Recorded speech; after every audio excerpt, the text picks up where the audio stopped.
Maraming klase ang luho at karangyaan. Designer clothes, exotic cars, at mga magagarbo at mamahaling bahay. Pero para sa iba, ang pinakamagandang hainan ng luho at karangyaan ay sa plato. Pag-uusapan natin ngayon ang mundo ng unlimited sa karangyaan ng pagkain. Ang top 10 na pinakamahal na pagkain sa buong mundo na mas mahal pa sa ginto. At sasagutin din natin ang ultimate question na kung sulit o makatwiran nga ba talaga ang mga presyo nito.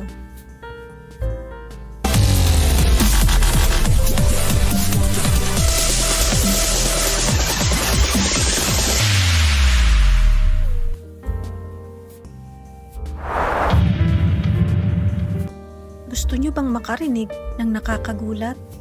Ang isang 50 grams ng chocolate bar na ito ay nagkakahalaga ng $450 o 25,625 sa Philippine peso. Tama ang dinig nyo, 25,625 pesos. At hindi pa yan ang pinakamahal. Pero ano nga ba ang kakaiba dito? At bakit ganun na lang ito kamahal?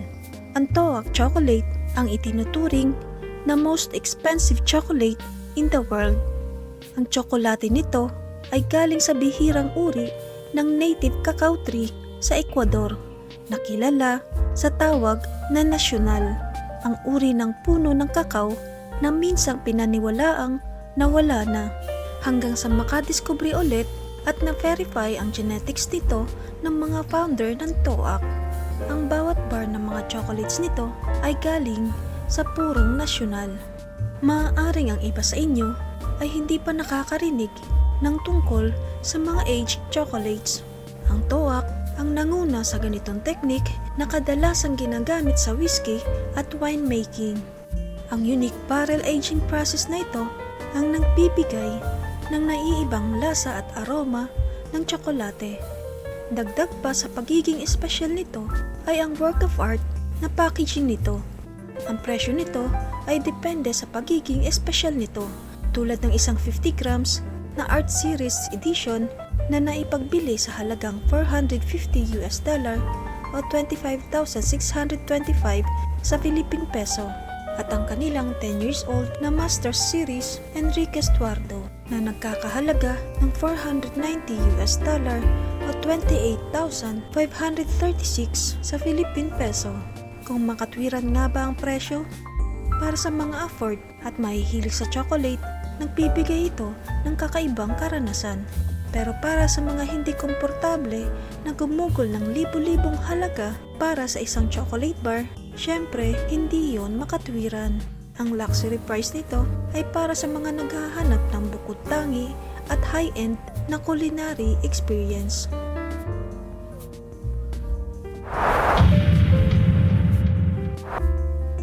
Nagsisimula ito sa isang pusa. Tama ang pagkakarinig ninyo. Ang Kopi Luwak coffee ay gawa sa coffee beans na kinain, tinunaw, at inire palabas ng mga Asian palm civet na mas kilala sa atin sa tawag na musang. Ang Kopi Luwak o civet coffee ay nagmula sa Indonesia, sa mga isla ng Sumatra, Java, Bali at Sulawesi, kung saan ang salitang kopi ay nangangahulugan ng kape at ang luwak naman ay tinutukoy ang musang. Kinukolekta ng mga farmers ang dumi nito, masusing hinuhugasan para linisin ang natitirang dumi, saka pinapatuyo sa araw. Ang resulta, isang itinuturing na high quality coffee at isa sa most expensive coffee in the world na may low acidity, may lasang caramel at dark chocolate at may pagkaswabe na hindi mo aakalain dahil sa pinagmula nito. Nagkakahalaga ng hanggang $600 o 34,167 sa Philippine peso per kilo. Kung worth it ba ang price? Siyempre, hindi ito para sa lahat, lalo na kung ang pag-uusapan ang tama at mali. Pero para sa mga taong mahihilig sa mga bagong bagay, karanasan at mga pambihira, ay maaaring kasama ito sa bucket list ng mga timplahin. Kayo ba? Gugustuhin niyo ba ang ganitong klase ng kape?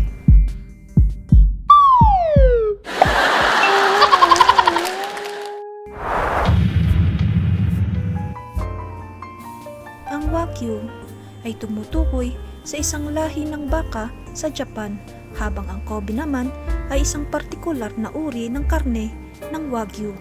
Kilala sa pagiging highest quality kung quality ang pag-uusapan. Bantugan sa kanyang malambot at malasang karne na may mahusay na parang marmol sa taba. May natatanging yaman sa lasa ng butter at iba't ibang linamnam na lasa at tamis. Dagdag pa sa dahilan ng pagiging mamahalin nito ay ang pagiging sobrang pambihira at metikulosong breeding standards nito. Ang baka ay dapat na ipinanganak, pinalaki at naproseso sa Japan's Hyogo Prefecture. Ang presyo nito ay nakadepende sa grado at hiwa. Halimbawa na lang, sa authentic A5 grade Japanese Wagyu ay nagkakahalaga ng mula $100 o 5,761 sa Philippine peso hanggang $250 o 14,405 sa Philippine peso o maaaring higit pa per pound o kulang-kulang kalahating kilo. At ang tinatawag na rare cuts o exclusive breed tulad ng Kobe ay umaabot ng hanggang $600 o 34,571 sa Philippine peso per pound. Kung worth it nga ba talaga ang price? Marami sa mga mahihilig sa steak ang naniniwalang worth it naman dahil sa walang katulad na lambot, buttery texture at umami flavor ng karne.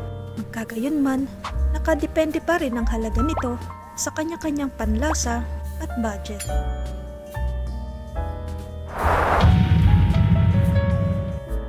Ang Poulet cheese naman ay ang napakabihirang uri at kilalang most expensive cheese in the world. At ang pinakamahal na keso sa buong mundo ay hindi galing sa baka, kambing o tupa. Isa itong Serbian delicacy na gawa sa gatas ng Balkan donkeys sa Serbia. Kilala sa kanyang kakaiba at natatanging lasa na ginawa sa Sasavica Nature Reserve gamit ang mahirap gatasan ng mga asno o donkeys. Ang paggatas nito ay kinagamitan ng mismong kamay 3 beses sa isang araw. Bago pa sila pwedeng gatasan ay may 3 months waiting period pa pagkatapos nito manganak. Ang isang female donkey ay may kakayanan lamang na mag-produce ng gatas ng 2 litro kada araw kumpara sa karaniwang baka na 60 liters. At para makabuo ng 1 kilo ng Poulet cheese ay kakailanganin mo ng 25 liters ng gatas ng donkey.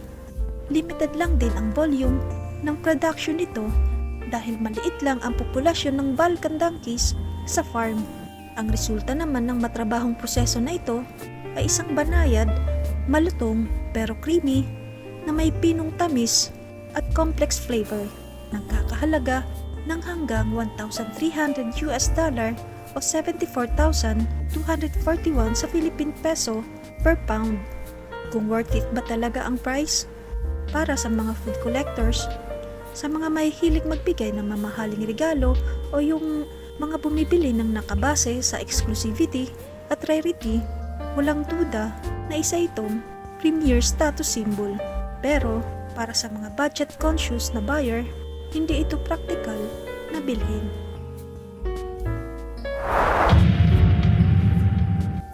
Sa maulap na kagubatan ng Alba sa Italy, naghuhukay ang mga aso ng isang treasure na mas mamahalin pa sa ginto, ang napakailap na white truffle.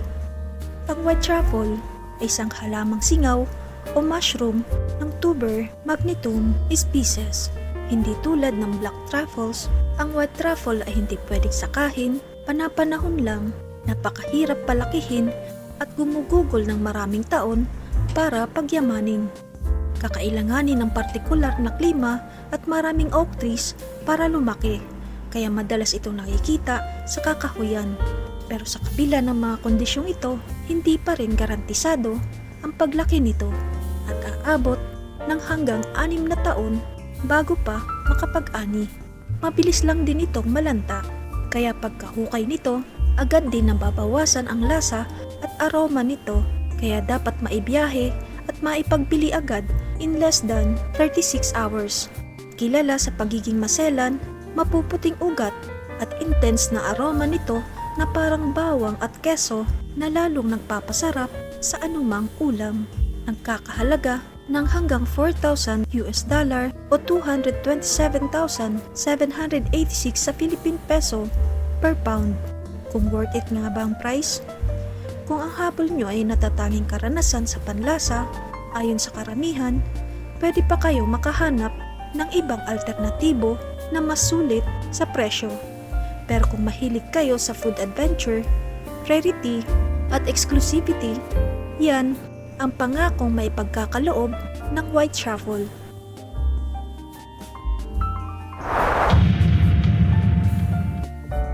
Ang Golden Boy Burger naman ang may hawak ng Guinness World Record na most expensive hamburger in the world. Tampok nito ang mga premium ingredients tulad ng patty nito na gawa sa highly marbled Wagyu beef, king crab na niluto sa white wine, ang isa sa most expensive type of caviar in the world, a beluga caviar, slices ng paleta Iberico Bellota na Spanish ham, Italian white truffles, at nilagyan din ng best cheddar cheese in the world.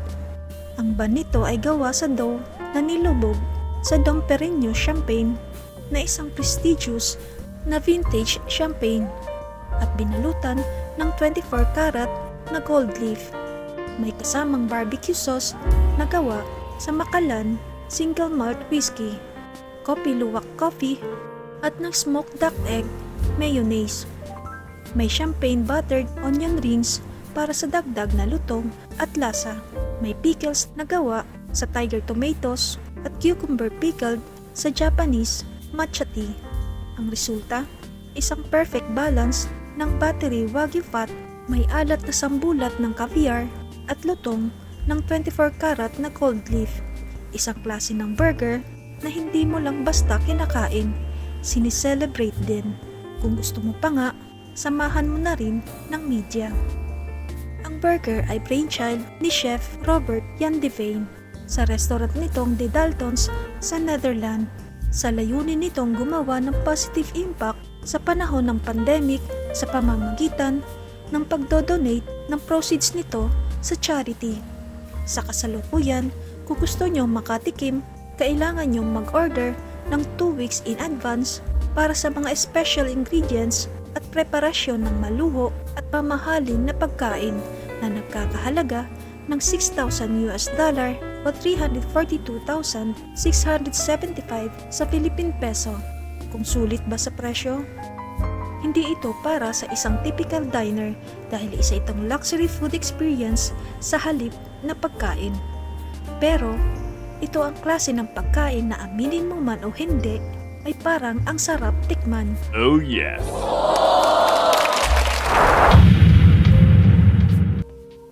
Ang saffron ay ang pinatuyong malahiblang stigma ng crocus sa typhus flower na karaniwang kilala bilang saffron crocus. Kilala sa kanyang matalas na amoy na may earthy at slight sweet flavor, gayon din sa kanyang makinang na kulay ng ginto. Sikat sa pagiging most expensive spice in the world at kilala sa bansag na red gold dahil sa paraan at proseso ng pag-ani nito.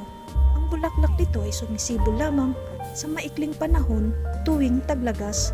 Kinakailangang ma-harvest sa pamamagitan ng kamay sa umaga bago ito malanta. Bawat crocus flower ay nagpo-produce lamang ng 3 stigma at bago kayo makabuo ng 1 kilo ng saffron ay kakailanganin nyo ng malaking bilang na tinatayang nasa 75,000 na piraso ng stigma. May mataas na pagpapahalaga sa pagluluto dahil sa kakayahan nitong magbigay ng kakaibang lasa at kapansin-pansing kulay ng golden yellow. Sangkap na ginagamit sa pagkain tulad ng paella at Italian risotto. Ginagamit din bilang traditional medicine at ingredients sa pabango dahil sa naiibang aroma nito. Nagkakahalaga ng hanggang $10,000 o 569,745 sa Philippine peso per pound. Kung worth it ba ang price? Sa ilang hibla lang ng saffron ay nakakapagbigay na ito ng naiibang linamnam na mahirap tularan ng ibang pampalasa. Magandang gamitin pang occasional at sa authenticity ng recipe. Pero, depende pa rin sa paggagamitan nyo nito at syempre ng inyong personal na budget.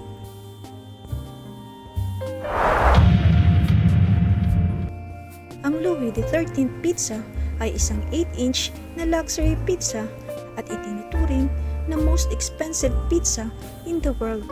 Kinagamitan ng mga nangungunang sangkap, unique preparation, at serving experience. Mayroon itong long fermented dough na gawa sa espesyal at highly digestible dough na may 72 hours process ng metikulosong paghahanda. May toppings na labis sa gayak ng mga exclusive ingredients tulad ng Osietra Royal Prestige, Caspia Osietra Royal Classic at Caspia Beluga. Mayroon din itong lobster na galing ng Norway. 7 klase ng iba't ibang klase ng keso kasama ang organic buffalo mozzarella at rare pink Australian sea salt. May pizza preparation din sila na may sangkap ng 24 karat edible gold flakes para dagdag sa karangyaan. Likha ito ng Italian master chef na si Renato Viola na nagkakahalaga ng hanggang $12,000 o 682,500 sa Philippine peso. Kung worth it ba ang price? Para sa karamihan, ang presyo nito ay hindi makatwiran para sa isang simpleng pagkain. Gayunpaman, para sa mga mayayaman, ang karanasan at mga eksklusibong sangkap ay naghahandog ng kakaibang anyo ng karangyaan na hindi mo makikita sa mga pagkain na pangkaraniwan.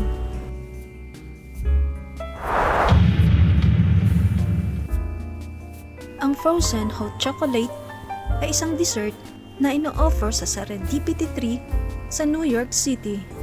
Ang may hawak ng titulo sa Guinness World Record bilang most expensive dessert in the world. Isang rich frozen dessert na gawa sa 28 uri ng pambihirang kokwa. Kasama ang 14 na pinakamahal sa buong mundo. Nilagyan ng whipped cream, La Madeleine au Truffe, isang bihirang uri ng truffle, at 5 grams ng edible na 23 karat gold na nagbunga ng pinong lambot ng ultra-rich chocolate flavor na may tamang tamis at inahahain sa isang bakarat crystal goblet. Pwede din iuwi ng mga customer ang mga valuable accessories na kasama sa dessert, tulad ng 18 karat gold bracelet na may 1 karat ng white diamond na nakalagay sa babang bahagi ng goblet at ang gold spoon na gayak sa white at chocolate colored na diamond.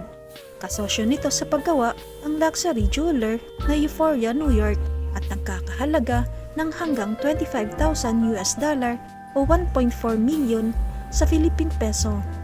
Kung worth it nga ba ang presyo? Sa presyo nito, parang ang binibili nyo talaga dito ay ang kasamang luxury jewelry at ang marangyang presentation nito. Hindi talaga ang dessert, kaya parang hindi siya sulit para sa karamihan. Pero para sa mga sobrang yaman at naghahanap ng publicity stunt, hindi ito tungkol sa halaga. Tungkol ito sa karangyaan, status, at ang karanasan na makakain ng pinakamahal na dessert sa buong mundo.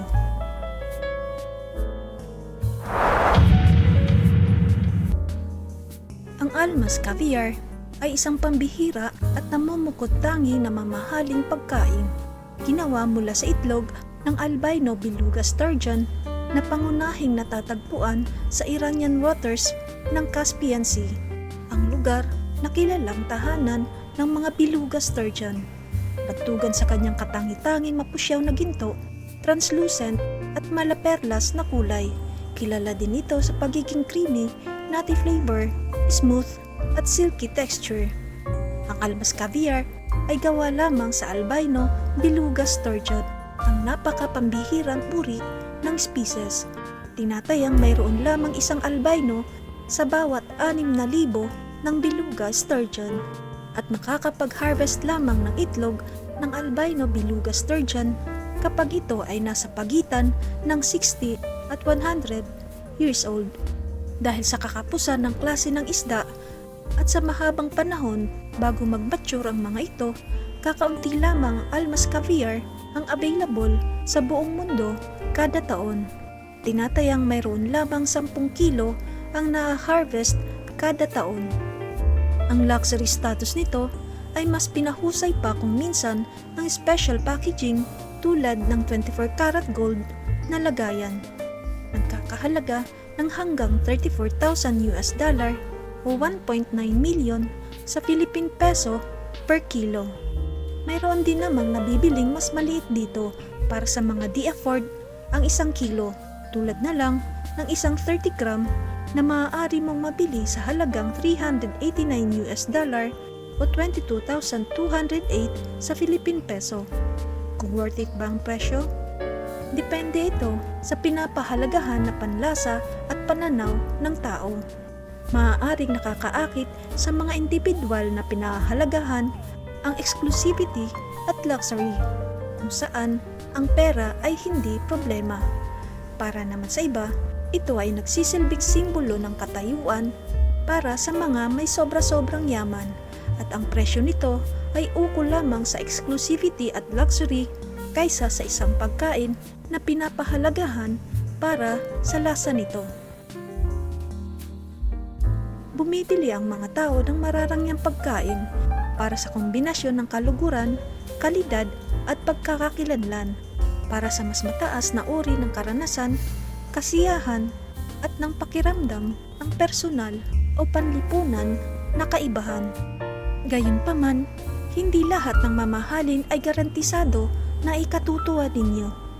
Minsan, dapat handa din kayong magbayad ng ubot ng mahal para sa kapirasong pagkain sa gitna na isang malaking plato at aalis ng gutom pa rin.